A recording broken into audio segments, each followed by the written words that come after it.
What if I told you that you could completely transform your monochrome painting with just a thin layer of paint? It's Spotlight Saturday, and today I'm shining the light on the magical power of glazing.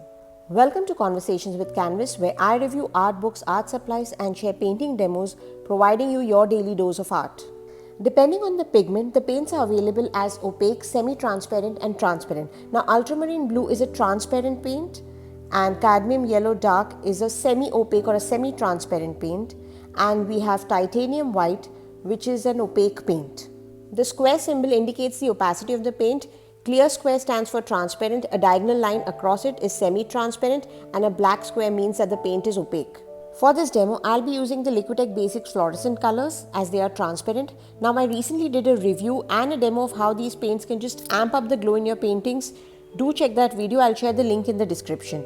I'll also be using titanium white to add a touch of opacity in certain areas and a flat brush. For today's demo, I'm revisiting this monochromatic painting of opaque versus transparent objects.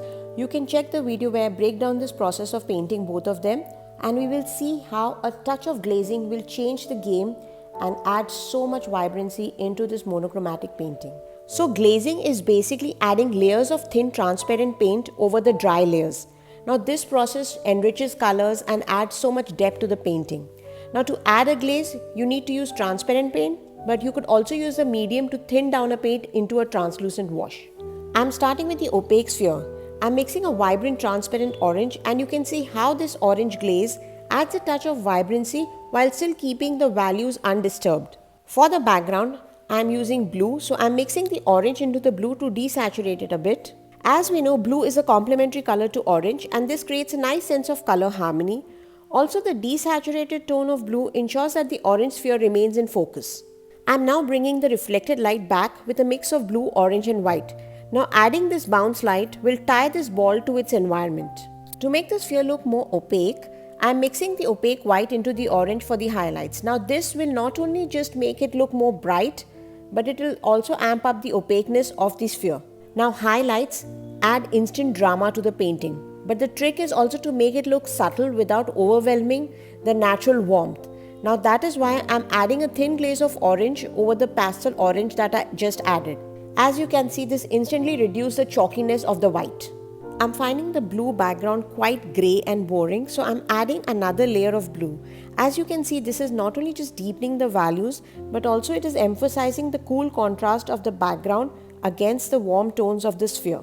Glazing of the opaque sphere is complete, and it's time now to shift gears and work on the transparent one. For the transparent ball, I'm mixing the neon blue with the neon pink to create a lovely violet. And I love how this color is instantly changing the mood from a boring grey to a vibrant violet. I'm going in with a muted green for the background, as I feel it complements beautifully with the purple, and it will also make the vibrancy of the sphere stand out. Now for this demo, I'm using transparent paints, but suppose if you have semi-transparent paints and you want to use it as a glaze, you could add a medium. You could also dilute it with water, but adding a medium will keep its vibrancy intact, but just make it more transparent. So a glazing medium or a gloss medium works fine. By adding highlights and the reflected light in the shadows, I'm done with painting both the spheres. I love how a simple grey monochromatic study got completely transformed with just a few layers of glazes. And that's an in-depth look at the magical power of glazing. Now it's your turn to dig out an older painting of yours and try glazing over it and breathe new life into it. This is Conversations with Canvas, signing off with my weekly brushstroke of creativity. Until next time, take care and keep creating art that makes you happy. Bye.